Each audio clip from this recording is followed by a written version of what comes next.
الحمد لله وكفى وسلام على عباده الذين اصطفى الذي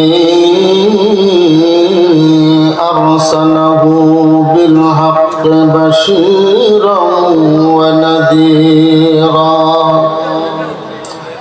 وداعيا إلى الله بإذنه وسراجا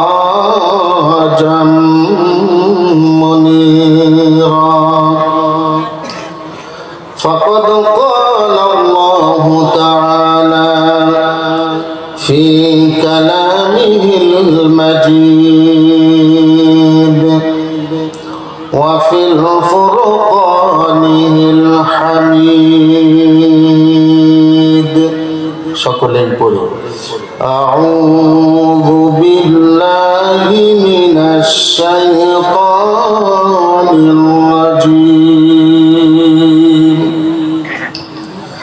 بسم الله الرحمن الرحيم أحسب الناس أن يتركوا أن يقولوا آمنا وهم لا يفتنون ولقد فتنا الذين من قبلهم فليعلمن الله الذين صدقوا وليعلمن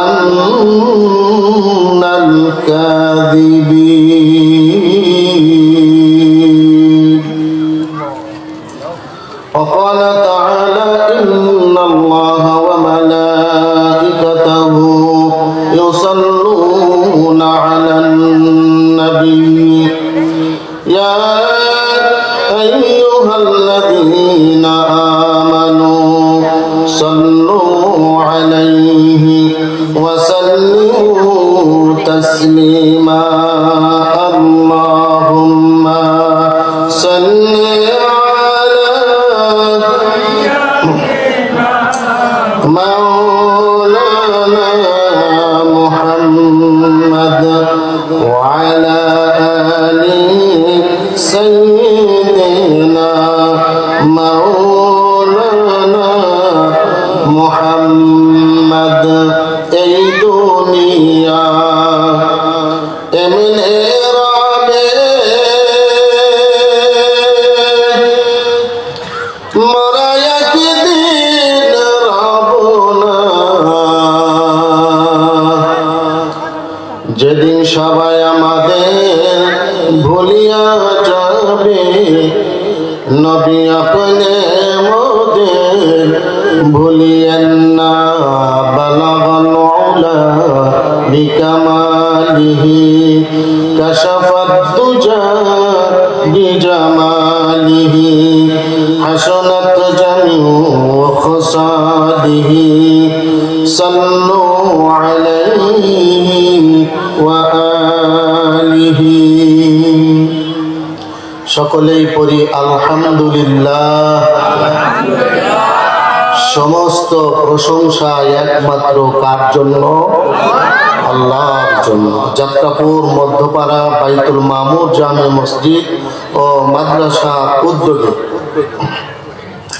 19তম বাৎসরিক ওয়াজ ও দোয়া মাহফিলের সম্মানিত সভাপতি, অত্যন্ত আমার প্রিয় ব্যক্তি জনাব মোহাম্মদ আজিজুর রহমান, এই মসজিদ এবং মাদ্রাসারও তিনি সভাপতি।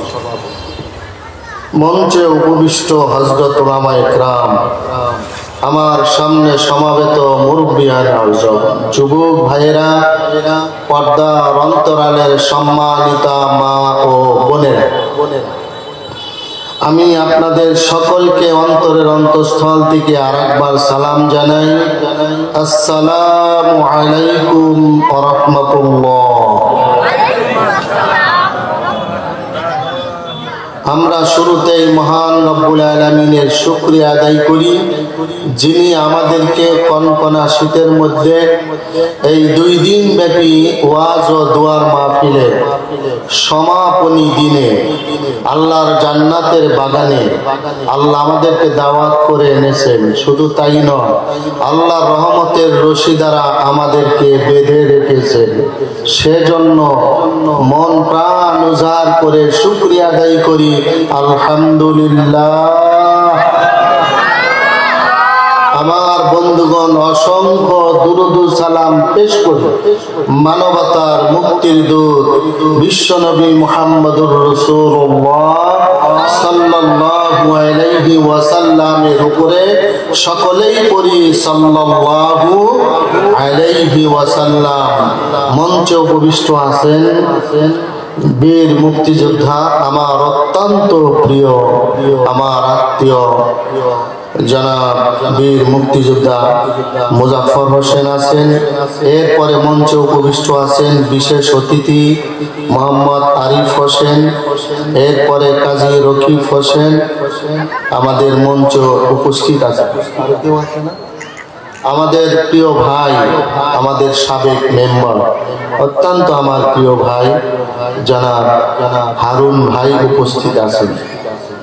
আর মঞ্চের নিচে যেই সমস্ত ওলামা একরাম আছেন, হাফেজে কোরআন আছেন, আমি তাদেরকে অনুরোধ করছি আপনারা মেহেরবানি করে মঞ্চে উপরে উঠে বসে।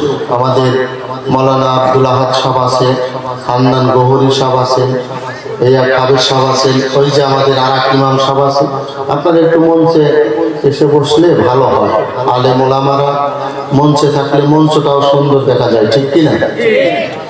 আজকের এই যে আমাদের ইউটিউবার 2জন চ্যানেল ভাইয়েরা আসছে, আমাদের মৌলানা আব্দুল রাজ্জাক, ওই যে আমাদের প্রিয় আরিয়ান, ওয়াজ মাহফিল যেখানে হয় ওখানেই যায়। এই যে আপনাদের এই চেহারাগুলো সারা পৃথিবীতে ছড়িয়ে দেন, আলহামদুলিল্লাহ, এদের জন্য দোয়া করি।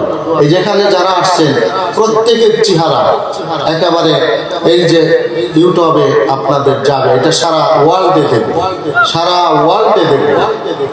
আমাদের এই যে আব্দুল রাজ্জাক ভাই চ্যানেলে প্রায় 20 থেকে 25,000 দেশ বিদেশে আমাদের আছে, এরা দেখে, সাবস্ক্রাইবার আছে, এরা দেখে। আলহামদুলিল্লাহ, আমি আপনাদের সামনে এই 2 দিন ব্যাপী ওয়াজের দ্বিতীয় দিনে একেবারে দ্বিতীয় অধিবেশনে বসেছি। আমাদের আজকের যিনি প্রধান বক্তা, বিশিষ্ট ইসলামী চিন্তাবিদ, মুফাসসিরে কোরআন মুফতি জুনায়েদ হাসান সাবিরি, উনি আমাদের মাঝে উপস্থিত হয়েছেন। আমরা করি আলহামদুলিল্লাহ। এতক্ষণ পর্যন্ত অত্যন্ত গুরুত্বপূর্ণ বক্তব্য রেখেছেন, আলোচনা পেশ করেছেন যাত্রাপুর কেন্দ্র মসজিদের সম্মানিত খতিব, বিশিষ্ট আলেম দ্বীন হাফেজ কারি মৌলানা মুফতি নাজমুল হাসান সাহেব। আমার বন্ধুগণ, আমি আপনাদের সামনে একটা সাবজেক্ট নিয়ে বসেছি। আমি যতক্ষণ আপনাদের সামনে কথা বলবো এই সাবজেক্টের উপরেই কথা বলবো ইনশাআল্লাহ। আমার সাবজেক্টের আজকের বিষয় হলো ইমানদারের পরীক্ষা। কাশের পরীক্ষা? ইমানদারের পরীক্ষা। আমি যে আয়াতটা তেলাওয়াত করছি, যদি কেউ অর্থ বুঝে থাকেন তাহলে তারা বুঝতে পেরেছে। আজকের আলোচনা হবে ইমানদারের পরীক্ষা ইনশাআল্লাহ।